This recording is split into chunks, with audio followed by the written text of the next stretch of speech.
नमस्कार, बहुत स्वागत है आप सभी का। आप देख रहे हैं इंडिया डेली। मैं हूं आपके साथ नैना यादव। स्वास्थ्य से जुड़े हमारे खास शो स्वस्थ रहो मस्त रहो में हम डॉक्टर्स से सीधा आपका संवाद कराते हैं और जानते हैं कि कैसे आप अपनी जीवन शैली को स्वस्थ रह सकते हैं और मस्त रह सकते हैं। अगर आप किसी तरह की परेशानी से जूझ रहे हैं या किसी बीमारी से आप ग्रसित हैं तो आप भी हमें जो नंबर्स मैं आपको बताने जा रही हूँ उस नंबर पर आप कॉल कर सकते हैं।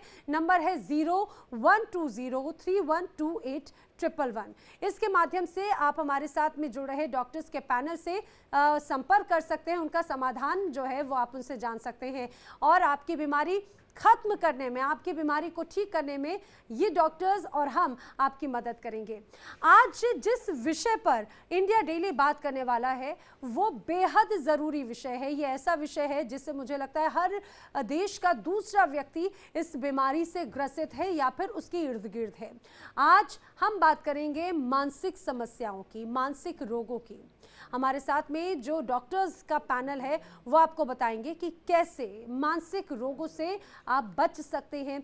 आज की जीवन शैली इस तरह की है कि लोग परेशान हो जाते हैं, डिप्रेशन, एंजाइटी और इस तरह के तमाम लक्षण जो हैं वो आपकी जीवन शैली पर नजर आते हैं और कहा जाता है कि मस्तिष्क का हर हाल आपके स्वास्थ्य पर पूरा प्रभाव डालता है।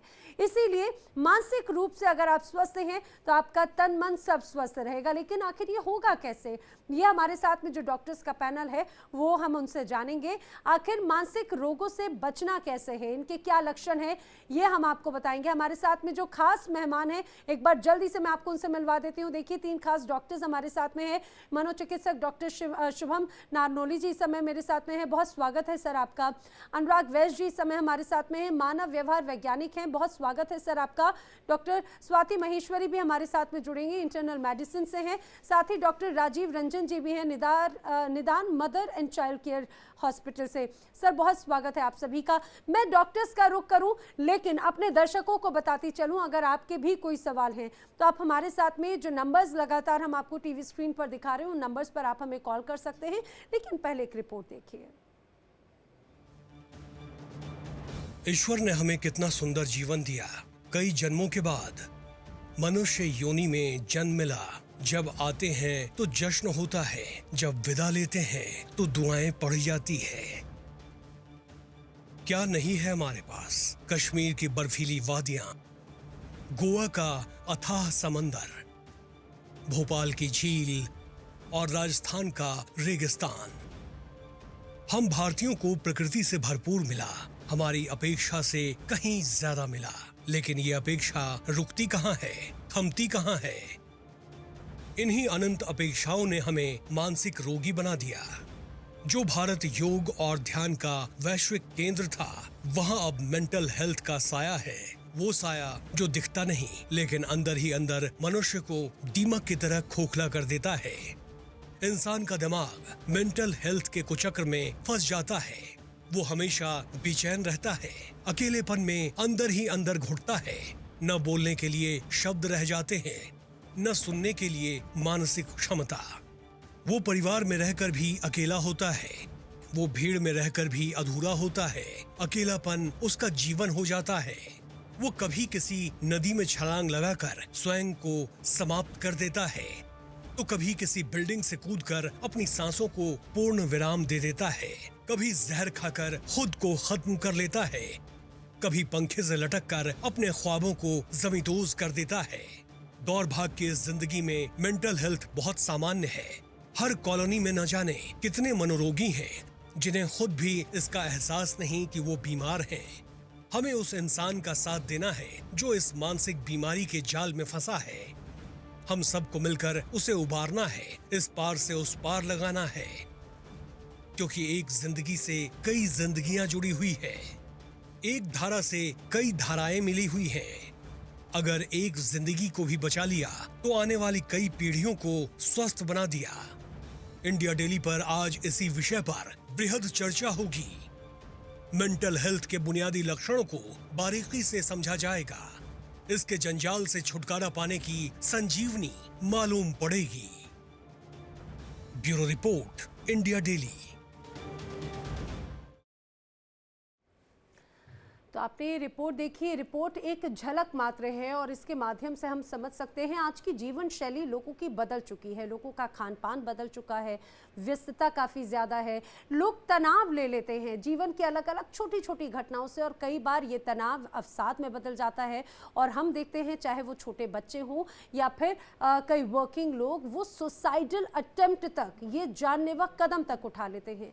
लेकिन ऐसी परिस्थिति आपके साथ में ना बने, सही समय पर उपचार और सही समय पर निदान बहुत ज़रूरी है। इसीलिए इंडिया डेली आपके लिए लेकर आया है बेहद खास शो।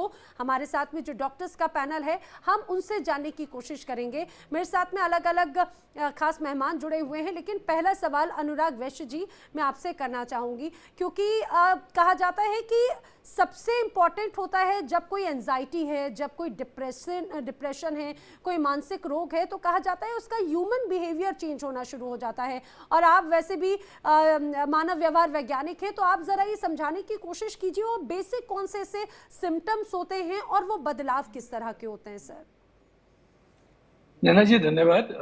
आपको मेरी आवाज आ रही होगी? जी जी। सर जब भी हमारे चारों तरफ एक डर का वातावरण होता है, राइट, हमारा सबसे पहला काम है कि हम इंटरनली फोकस हो जी, राइट, कि मतलब हम अपनी अंदर की तरफ जाए, राइट, हम दूसरों से भागें, अकेलापन सीख करें, अपने अंदर ही उन बातों को बोलते रहें, मिलाते रहें, और इससे वो परेशानी बढ़ती चली जाती है, राइट ना। कहते हैं कि जब ऐसी परेशानियां हो तब हमें बाहर की तरफ देखना चाहिए, अपने दोस्तों की तरफ देखना चाहिए, अच्छी चीजों की तरफ देखना चाहिए।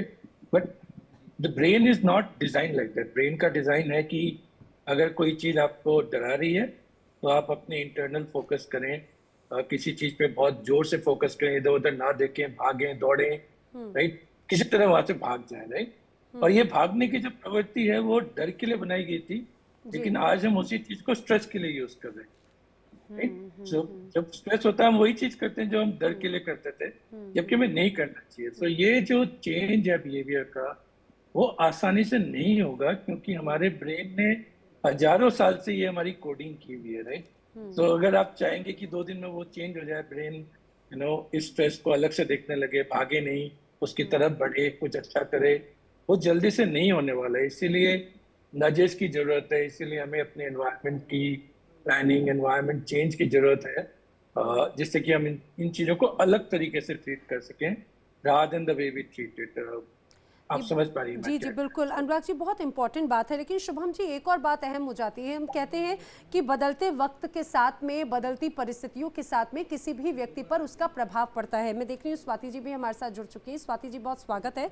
लेकिन शुभम जी, इस बात को समझाने की कोशिश कीजिए। हम देखते हैं कि कई स्टूडेंट्स पढ़ाई के प्रेशर में आकर इतने ज़्यादा डिप्रेशन में आ जाते हैं, ऐसा लगता है कि वो उस परिस्थिति को नहीं फेस कर पाएंगे। तो हमने देखा है कई स्टूडेंट्स सुसाइड अटेम्प्ट करते हैं, सुसाइड कर लेते हैं। सिर्फ स्टूडेंट्स ही नहीं, मैं अगर कई लोगों को देखते हैं जीवन में, कई बार हर परिस्थिति अपने अनुसार नहीं होती, तो इतनी जल्दी हार मानकर, निराश मानकर वो लोग जानलेवा कदम उठा लेते हैं।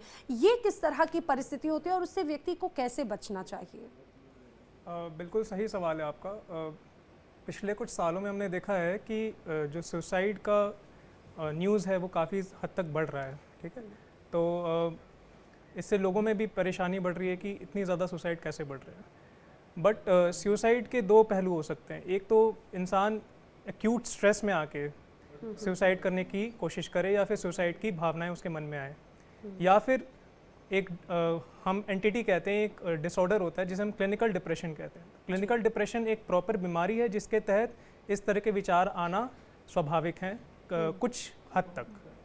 तो ये तो हुई सुसाइड की बात कि सुसाइडल टेंडेंसीज किन परिस्थितियों में आ सकते हैं। बाकी आजकल जैसे आपका सवाल था कि स्टूडेंट्स में इतना ज़्यादा बढ़ रहा है तो उससे कैसे बचा जा सकता है, या फिर उसका कारण क्या है जी। तो उसका कारण बिल्कुल ये हो सकता है कि पढ़ाई का प्रेशर जो है वो स्टूडेंट्स नहीं झेल पा रहे हैं। क्यों नहीं झेल पा रहे हैं? क्योंकि जो एक्सपेक्टेशंस हैं उनकी सोसाइटल एक्सपेक्टेशंस है वो पूरी नहीं हो पाने की वजह से, या फिर उनको प्रॉपर एजुकेशनल एडवाइस नहीं मिल पा रही है, जिसके कारण वो इस तरह का कोर्स चूज कर रखा है और उन्होंने। शुभम जी, लेकिन हाँ। ये उस दौर में, उस वक्त की बात हम देख रहे हैं जब आजकल बहुत काउंसलिंग सेशंस होते हैं, जब स्कूल में, कॉलेजेस में पर्टिकुलर काउंसलिंग सेक्शंस बनाए गए हैं। आपको लग रहा है उसमें और सुधार की ज़रूरत है, या फिर बच्चा उस तरह से ऊपर नहीं हो पा रहा जिस वजह से ये परिस्थितियाँ होती हैं? नहीं, बिल्कुल सही बात है कि सुधार का स्कोप हमेशा रहता है, पर डेफिनेटली देयर हैज़ बीन पिछले कुछ सालों में कुछ इम्प्रूवमेंट हुआ है मेंटल हेल्थ रिलेटेड एरियाज़ को लेकर, इन स्पेसिफिकली इन स्कूल्स।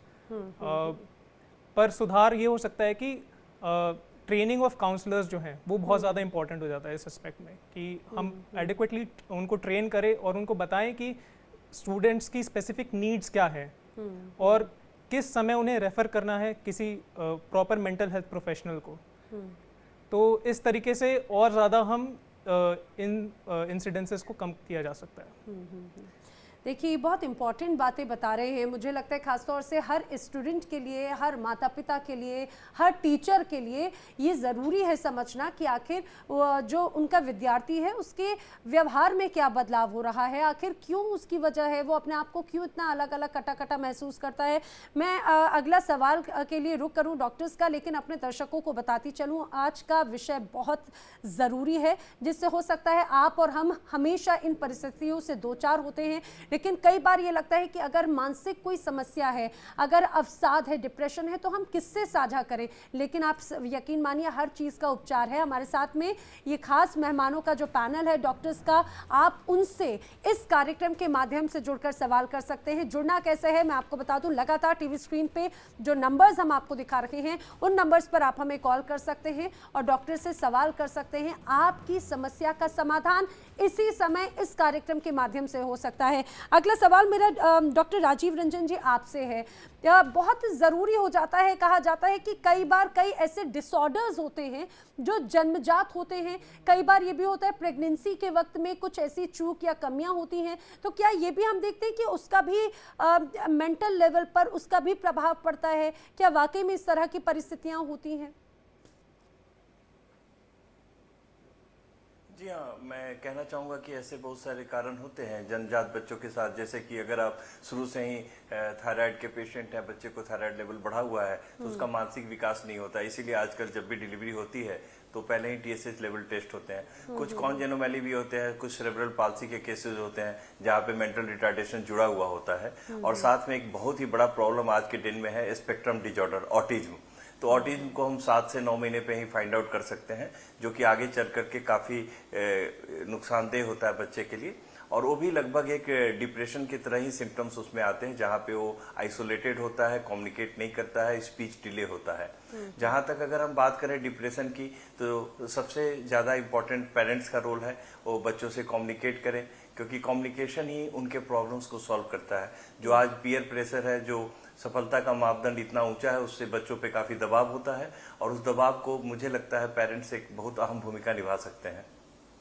ये बहुत इम्पॉर्टेंट है। तो सर क्या इनसे जो जन्मजात बीमारियां हैं या फिर ये बचपन से ही कई हम स्टूडेंट्स को, कई बच्चों को देखते हैं जो डिप्रेशन का या फिर मेंटल स्ट्रेस के इससे परेशान होते हैं, तो जैसा आपने कहा कई बीमारियां ऐसी जन्मजात होती हैं, तो क्या उनके उपचार भी उसी वक्त हो सकते हैं? क्या प्रेगनेंसी के दौरान भी उनके उपचार हो सकते हैं? आप बिल्कुल सही कह रहे हैं। आजकल बहुत सारे जेनेटिक टेस्ट होते हैं जो गर्भ के अवस्था में किया जाता है। एंटीनेटल चेकअप में वो सारे फाइंड आउट हो जाते हैं और उसका निवारण वहीं किया जा सकता है। बहुत ऐसे केस होते हैं जिसमें जेनेटिक डिसऑर्डर अगर ज़्यादा होते हैं तो प्रेगनेंसी को टर्मिनेट करने की सलाह दी जाती है और वो तभी आगे बढ़ते हैं जब सब कुछ सही होता है।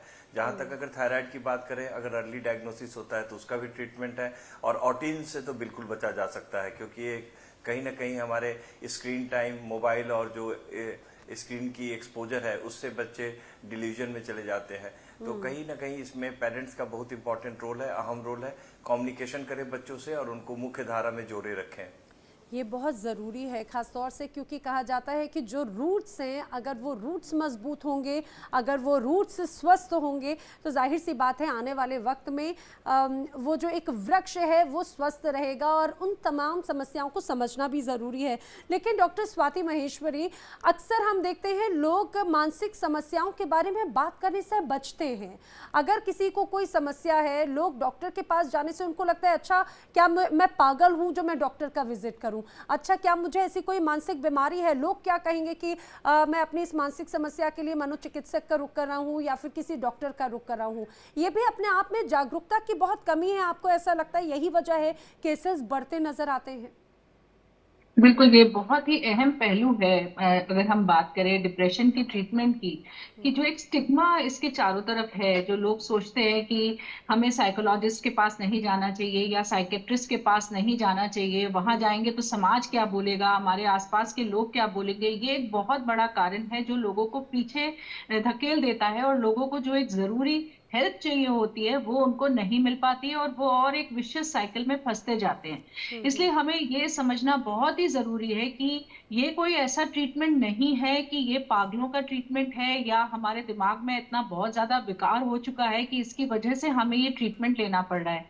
ये चीजें जो होती है, जो हम थेरेपी साइकोलॉजिस्ट करते हैं, जो साइकेट्रिस्ट आपको ट्रीटमेंट देते हैं, वो आपके मन में जो छोटी छोटी भावनाएं आ रही हैं, जो इस तरह के विचार आ रहे हैं, नेगेटिव थॉट्स आ रहे हैं, जो आपको बाहर नहीं निकलने देते हैं, जो आपको एक चक्रव्यूह में फंसा करके रखते हैं, उनमें से निकलने में आपकी मदद करते हैं। और साथ ही देखिए, डिप्रेशन के साथ कुछ फिजिकल चेंजेस भी हैं जो शरीर में होने लग जाते हैं, जैसे नींद की समस्या आना, एक्सरसाइज बिल्कुल नहीं करने का मन करता है ऐसे लोगों का, तो उसकी वजह से धीरे धीरे मोटापा होना, तरह तरह की और परेशानियां भी सामने आने लगती हैं। अगर उन चीजों का भी ट्रीटमेंट साथ के साथ नहीं हो, यानी कि अगर आप साइकेट्रिस्ट के पास नहीं जा रहे हैं, तो आपको जो एक मदद मिलनी चाहिए वो बिल्कुल भी नहीं मिल पाती है। और अगर आज आप देखें तो देखिए, बहुत सारी हेल्पलाइंस हैं, ऑनलाइन भी बहुत सारी ऐसी, अब गवर्नमेंट ने भी बहुत सारे पोर्टल्स शुरू करे जहां आप कॉल करके हेल्प, इनिशियल हेल्प ले सकते हैं। तो ऐसा नहीं है कि कोई आपको साइकेट्रिस्ट या साइकोलॉजिस्ट के पास जाते हुए देखेगा, तो ये भी कई बार लोगों को एक मन में रहता है कि शर्म आती है जाने में या कोई देख ना ले, तो आप इस तरह के सपोर्ट भी जो है वो ले सकते हैं और वहां से शुरुआत कर सकते हैं, ताकि आपको एक शुरुआती मदद जो है वो मिलना शुरू हो जाए। लेकिन किसी से बात करना, ये ट्रीटमेंट्स लेना, या देखिए हमेशा जरूरी नहीं होता है कि कोई गोली देने की जरूरत है। बहुत सारी थेरेपीज भी ऐसी हैं जो काउंसलिंग थेरेपीज हैं, जहां आपसे बात करके आपकी जो मन की उलझने हैं, जो आपकी रुकावटें हैं, उनको दूर किया जाता है। तो ये नहीं सोचे कि केवल दवा देनी है या दवाई हमको दी जाएगी, ऐसा नहीं होता है। बहुत सारा इसका एक पहलू है पूरे ट्रीटमेंट का, और इसलिए हमें ये मदद जरूर लेनी चाहिए, किसी से बात जरूर करनी चाहिए। सबसे बड़ी परेशानी देखिए यही आती है कि लोग आइसोलेटेड रहते हैं, अपने दोस्तों से भी बात नहीं करेंगे, अपने घर वालों से भी बात नहीं करेंगे, और वही धीरे धीरे सुसाइड की तरफ ले जाता है, क्योंकि आप अपने ही ख्यालों में खुद ही खुद उलझे रहते हैं और आपको उनसे निकलने का रास्ता नहीं दिखता है। इसलिए बात करना जो है, इसके लिए सबसे अहम पहलू है, ऐसे व्यक्ति से बात करें जो आपकी इस समस्या को समझ सकता हो, आपको सही निदान तक लेकर के जा सकता हो, आपका मजाक नहीं उड़ाए, पीठ पीछे आपका जो है एक आपकी खिल्ली नहीं उड़ाए। ये बहुत जरूरी है, क्योंकि ऐसी स्थिति में मुझे लगता है कि बाकी लोग जो आपके फ्रेंड्स होते हैं, जो आपके पेरेंट्स हैं, उनको भी संवेदनशील होने की जरूरत है। ये समझने की जरूरत है कि अगर ये बच्चा है या ये हमारा दोस्त है, तो ये किस इस वक्त मानसिक स्थिति से गुजर रहा है और कैसे हमें इसकी मदद करनी चाहिए। ये बहुत इंपॉर्टेंट पॉइंट स्वाति जी आपने बताए हैं, और इसको मुझे लगता है कि हर व्यक्ति ज़रूर समझता है। आजकल का लाइफस्टाइल इस तरह से है कि हर कोई वर्किंग है, अपनों के साथ में, अपने बच्चों के साथ में, अपने माता पिता के साथ में वक्त बिताने का और शायद उनकी समस्याएं सुनने का वो वक्त उतना नहीं दे पाते जितना शायद आपके अपनों को ज़रूरत होती है। लेकिन अनुराग वैश्य जी, क्योंकि आप लगातार इन तमाम चीज़ों पर रिसर्च कर रहे हैं और पिछले कुछ वक्त से हमने देखा है, ऐसा लगता है कि मानव प्रवृत्ति बदलती नजर आती है कई मामलों में। हाल ही में, हालांकि मैं बहुत ज़्यादा उस पर फोकस नहीं करूं, लेकिन चाहे अनचाहे बार बार जिक्र आ जाता है। हाल ही में हमने देखा, चाहे अभी बंगाल में जो केस हुआ, बताते हैं कि इस तरह की वो उसकी व्यक्ति की प्रवृत्ति हो गई, हिंसक प्रवृत्ति हो गई। तो ये एक तरह से मानसिक बीमारी ही है, मानसिक रोग ही है। ये मानव प्रवृत्ति किस तरह से बदलती है सर? डॉक्टर स्वाति ने भी यही कहा कि हमारा वातावरण ही ऐसा होता जा रहा है कि सब कुछ बड़ा पेसिमिस्टिक है, राइट। मतलब अगर हम सड़क पे भी जा रहे हैं, लगता है हम लेट हो जाएंगे, राइट, इससे हमें नुकसान होगा, एग्जाम्स है उसका टेंशन होता है, सारा का सारा डिजाइन पेसिमिज्म के लिए डिजाइन होता चला जाता है। अब उसका सोल्यूशन ऑप्टिमिज्म हो कि किसी तरह हम अपने जीवन में ऑप्टिमिज्म लेके आए, राइट। चाहे वो पेरेंट्स हो, अब पेरेंट्स ही बात हमारे साथ ऐसे करें बच्चों के साथ कि और प्रेशर बढ़ जाए, तो उससे क्या फायदा, राइट। चाहे वो गाड़ी में हमारे साथ अगर हमारा कोई साथी ट्रैवल करता है, तो उससे बात करना एक ऑप्टिमिज्म का डिजाइन। वो जो ट्रैफिक है वो पेसिमिज्म का डिजाइन है कि इस ट्रैफिक की वजह से हम लेट, राइट। तो हमारी जिंदगी में जरूरत है कि हम बड़ा सारा ऑप्टिमिज्म का डिजाइन करें, ग्रैटिट्यूड की फीलिंग लेके आए। ये नहीं कि हमसे क्या छीना जा रहा है, वो तो हो ही रहा है, राइट, बट हमें क्या मिल रहा है इसकी भी हमें जानकारी हो, इसके बारे में हम सोचें, राइट। इसी तरह अपनी मानसिक प्रवृत्ति को चेंज कर सकते हैं, राइट, क्योंकि स्ट्रेसर्स को निकालना इम्पॉसिबल। आज की तारीख में ये कहना है कि अरे कंपटीशन कम हो जाएगा, नहीं होने वाला, राइट, काम कम हो जाएगा, नहीं होने वाला, राइट। तो जो नेचुरल डिजाइन है वो तो है ही, और वो सारा का सारा डिजाइन पेसिमिज्म के लिए है।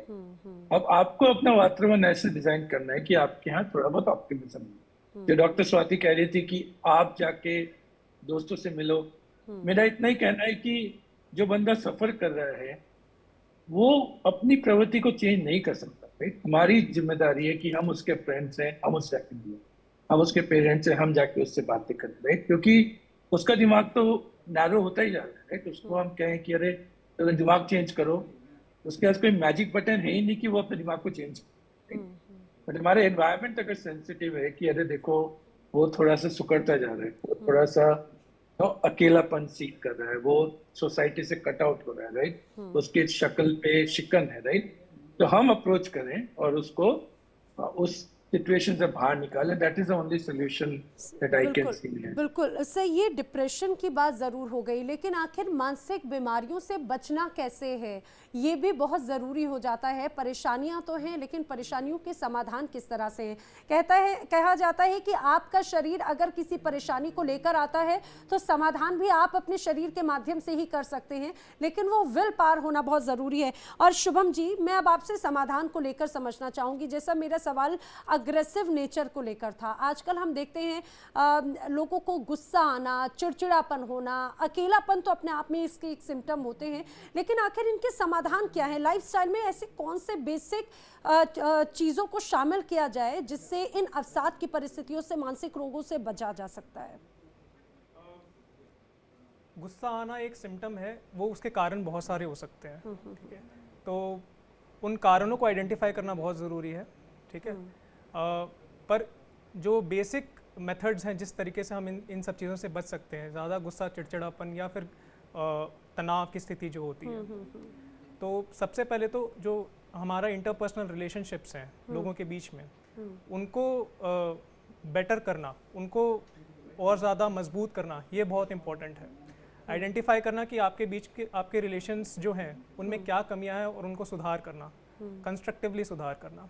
दूसरी चीज़ है हमारा रूटीन जो है, ठीक है। आजकल की तारीख में जो रूटीन है लोगों का वो काफ़ी ज़्यादा बिगड़ा हुआ रहता है, तो उस रूटीन में सुधार आना, प्रॉपर स्लीप, प्रॉपर नींद होना, टाइम से खाना, रूटीन एक्सरसाइज करना। हालांकि ये काफ़ी डिफ़िकल्ट हो जाता है स्ट्रेसफुल लाइफ में, बट ये बहुत इम्पोर्टेंट होता है। मतलब थोड़ा भी टाइम निकाल के अगर आप मेडिटेशन कर सको, है ना, अपने बच्चों के साथ थोड़ा टाइम स्पेंड कर सको, तो ये सारी चीज़ें जो हैं ये बहुत इम्पोर्टेंट हो जाती है अपने स्ट्रेस को हैंडल करने के लिए। और स्ट्रेस ही जो है वो इन सारी चीज़ों को पैदा करता है, चिड़चिड़ापन, गुस्सा, एंजाइटी, जो और भी तनाव की स्थितियाँ पैदा होती हैं। तो स्ट्रेस रहेगा, बट स्ट्रेस को हैंडल कैसे करना है वो सीखना पड़ेगा। पॉजिटिव कोपिंग आनी चाहिए, किस तरीके से, फॉर एग्जांपल कुछ लोग होते हैं जो स्ट्रेस में होते हैं तो नशे की तरफ चले जाते हैं, तो ये जो कोपिंग मेथड्स है इनको ठीक करना बहुत इंपॉर्टेंट हो जाता है। तो ये सारी चीज़ों से हम इस तरीके से बचने की कोशिश कर सकते हैं, पर ये सिर्फ एक प्रिवेंटिव मेजर्स है। अगर आप किसी मानसिक बीमारी की स्थिति में पहुंच चुके हैं तो डेफिनेटली आप किसी मेंटल हेल्थ प्रोफेशनल या फिर किसी साइकोलॉजिस्ट के साथ आप बात करें, किसी साइकियाट्रिस्ट के साथ आप बात करें, समझें अपनी परेशानियों को और उसका निदान पाने की कोशिश करें। हाँ, क्योंकि हम समस्याओं की बात करते हैं, कहा जाता है लाइफस्टाइल चेंज होने से ही भी काफ़ी चीज़ें, जब बदलाव उसमें आता है तो उसका पूरी तरह से इम्पैक्ट आप पर पड़ता है, चाहे वो मानसिक समस्या हो, शारीरिक समस्या हो या फिर तमाम स्थिति जो है। राजीव जी से भी मैं यही समाधान को लेकर ही चर्चा करना चाह रही हूँ। राजीव जी, आपके अनुसार आखिर मानसिक बीमारियों से बचा कैसे जा सकता है, उसके उपचार, इलाज क्या है सर? जहाँ तक मेरा मानना है कि कोई भी मानसिक समस्या है वो हमारे लाइफस्टाइल से जुड़ी होती है, हमारी ज़िंदगी से जुड़ी होती है। तो हमारे साथ कौन लोग हैं, हम कहाँ जाते हैं, हम किस वर्क प्लेस पे काम करते हैं, उसका बहुत इंपॉर्टेंस है। और अगर हम इन सब चीज़ों पे ध्यान दें और जो हमारे साथ हैं वो अगर आपको कोऑपरेट करें, जैसे अगर मैं बच्चों की बात करूं, मैं पेडियाट्रिशियन हूं, तो पेरेंट्स का बहुत इंपॉर्टेंट रोल है, स्कूल का बहुत इंपॉर्टेंट रोल है। आजकल जब आप पेडियाट्रिशियन विजिट करते हैं वहाँ भी आपकी मेंटल हेल्थ असेसमेंट होती है। साथ में आप जब चाइल्ड साइकोलॉजिस्ट को भी विजिट कर सकते हैं, जहाँ आपको डिप्रेशन से जूझने के लिए सॉल्यूशंस मिलेंगे। सकारात्मक अगर हम व्यू रखते हैं और बच्चे को बहुत सारी एक्स्ट्रा करिकुलर एक्टिविटीज़ में डालते हैं, उससे काफ़ी आपको हेल्प मिलता है इन सारी चीज़ों से बचने के लिए। जब तक आप नई नई चीज़ों में इन्वॉल्व होंगे तो आप उसमें अच्छा काम कर सकते हैं। म्यूजिक एक बहुत बड़ा सोर्स है, स्पोर्ट्स एक बहुत बड़ा सोर्स है, जहाँ पे आप अपने आप बच्चों को इन्वॉल्व कर सकते हैं और इसका सॉल्यूशन पा सकते हैं।